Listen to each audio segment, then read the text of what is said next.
तो देखो फाइनली अपन लोगों ने माम मूवी देख ली 27 जून यानी कल रिलीज हुई है। और तुम लोग को पता होगा कि शैतान यूनिवर्स के अंदर अपना सेकंड कदम बढ़ाती है, जहां पर तुम लोग देखते हो कि इससे पहले इसकी मूवी शैतान आ चुकी है, जो कि ऑफिशियल रीमेक है किसी भाई मराठी मूवी का। उसे तुम छोड़ दो, उससे तो तुम्हें एक घंटा कुछ समझ नहीं आने वाला। बाकी माँ मूवी एक ओरिजिनल स्टोरी होने वाली है तुम लोगों के लिए। बट भाई थोड़ी चीजें तुम देखो तो तुम लोग को इंस्पायर दिखते हैं शैतान से, क्योंकि तुम लोग देखते हो कि सीन बाय सीन जो चीजें हैं वो थोड़ी मैच खाती दिखाई देती है शैतान से, क्योंकि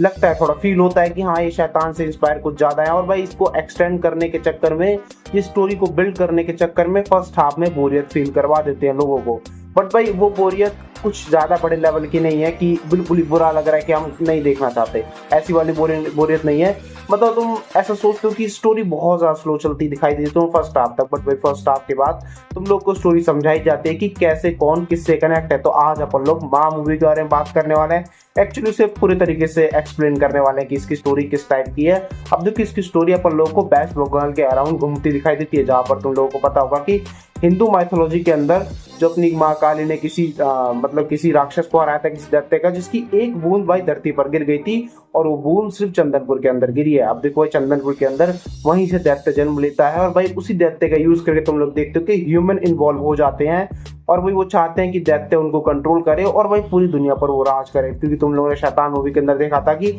अपने आर माधवन का सपना था कि भाई वो मतलब एक तरीके से मतलब होता है ना, वो लोगों को अपने वश में करना चाहते हैं कि लड्डू खिला के वश में कर लिया। बट भाई यहाँ पर उनका जो सोच है वो थोड़ा बड़ा हो जाता है, वो चाहते हैं कि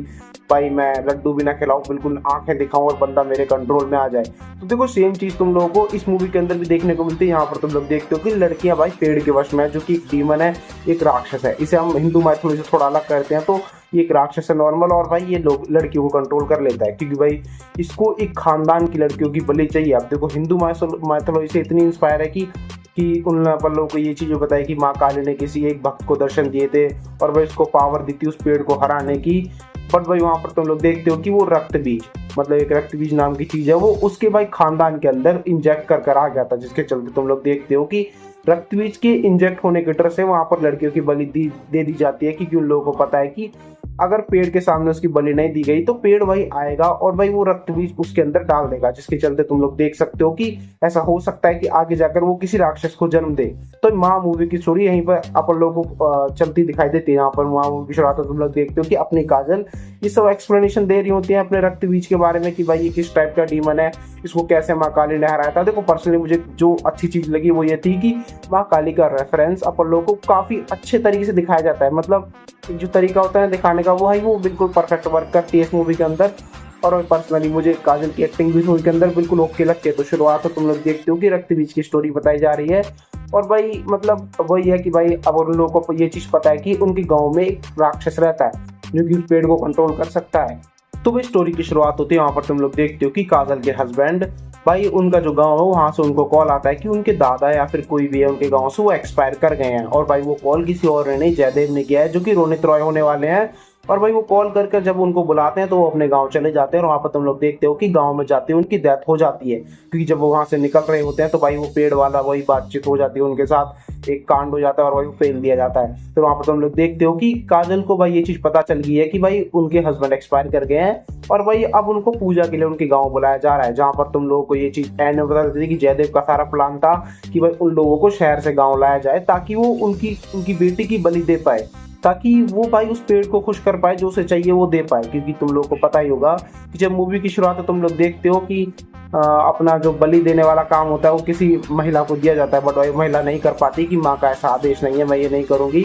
तो वो काम जयदेव कर देता है, और भाई वो प्रोटेक्निस्ट बन जाता है अपने राक्षस का, और भाई वो सीधा राक्षस से कनेक्ट कर लेता है, उसको राक्षस पावर दे देता है कि हाँ भाई मैं तुझे अपनी पावर देता हूँ, तू बस मेरा काम करता रहे। तो बस भाई काजल की बेटी गांव में चली जाती है, वहां पर वही सब होने लगता है जो तुम एक्सेप्ट करते हो। मैं तुम लोग को वो चीजें रिवील नहीं करूंगा, तुम लोग का मजा खराब हो जाएगा मूवी को देखने का, जो तुम एक्सपेक्टेशन लेके जा रहे हो वो मजा खराब पूरी तरीके से हो जाएगा, और मैंने तुम लोग को पूरी स्टोरी ढंग से बता दी। अब देखो वहां पर तुम लोग देखते हो कि काजल की बेटी को वो दैत्य उठाकर ले जाता है, और वहां पर एक परंपरा चली आ रही है, जब भी भाई काली माता किसी को दर्शन देती है, किसी महिला को दर्शन देती है, तब भाई वहां पर एक मंदिर है उसको खोला जाता है, और भाई तब वहां पर पूजा की जाती है। बट भाई तुम लोग को ये चीज पता चलती है कि 40 साल से काली माता ने किसी को वहां पर दर्शन नहीं दिए हैं। अब भाई यही चीज वहां पर अपन लोग को रिवील की जाती है कि अब भाई वो दर्शन तुम लोगों को दिखाई देता है काजल को दिए गए हैं, और भाई काजल उस मंदिर को खोलती है जिसके थ्रू उनको पावर मिलती है, सुपर पावर, जो मैंने तुम लोगों को पहले शॉर्ट्स में बता रखी है कि उनके पास कोई सुपर पावर है, तो उनके पास वो पावर वहीं से आती है। और भाई लिटरली वो जो एंड वाला सीन है, जो उनके बाल खुले रहने वाला, वो मजा दे देता है मूवी के अंदर, जो तुम्हें चाहिए। क्योंकि भाई पूरी मूवी के अंदर जो एंड का सीन है और वो पोस्ट क्रेडिट सीन भारी पड़ जाता है पूरी मूवी की स्टोरी के ऊपर, क्योंकि तुम लोगों को थोड़ा बोरियत लगती है, बट भाई जैसे इसका फर्स्ट हाफ मतलब सेकंड हाफ स्टार्ट होता है और मूवी तुम लोग को एंटरटेन करना शुरू कर देती है, मूवी तुम लोग को मजा देना शुरू कर देती है। अब देखो भाई, जो तुम एक्सपेक्टेशन लेके जा रहे हो कि तुम लोग को इस मूवी के अंदर कैमियो देखने को मिल रहा है, किसी का चेहरा दिखाया जाएगा, या ऐसा हो सकता है कि आर माधवन का कैमियो हो या अजय देवगन सर का, किसी का भी कैमियो हो सकता है, तो तुम लोग गलत सोच रहे हो। क्योंकि भाई ये एक्सपेक्टेशन लेके मत जाना कि इस मूवी के अंदर किसी का कैमियो हो सकता है। हाँ, पर एक चीज है, तुम लोगों को पोस्ट क्रेडिट सीन के अंदर शैतान का विजन दिखाया जाएगा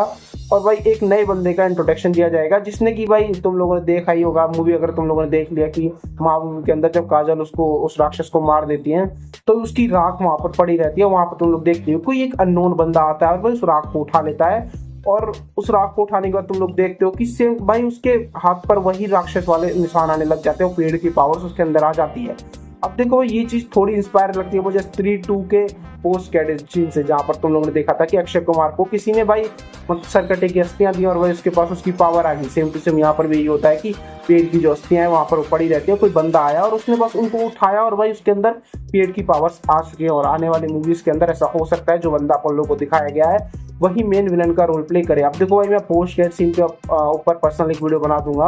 बाकी तुम लोगों को मूवीज क्या एक्सपेक्टेशन है और क्या लगा रहे हो, और भाई तुम इस मूवी को किस पर्पज से देखने जा रहे हो, वो चीज को बता देना। क्योंकि भाई मूवी मेरे लिए अच्छा काम करती है, मुझे मूवी पसंद आई, ऐसा नहीं है कि बिल्कुल पसंद नहीं आई,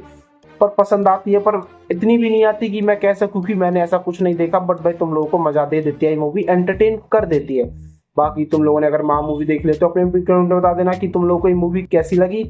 और भाई मेरा मानो तो मेरी तरफ से इस मूवी को सिर्फ 3 स्टार मिलते हैं, क्योंकि भाई कुछ चीजों में कमियां कर देते हैं, जैसे कि फर्स्ट हाफ में जो बोरियत है उसे पहले दूर कर सकते थे। तो मैं मिलता हूं आपसे अगले वीडियो में, तब तक के लिए bye bye and take care.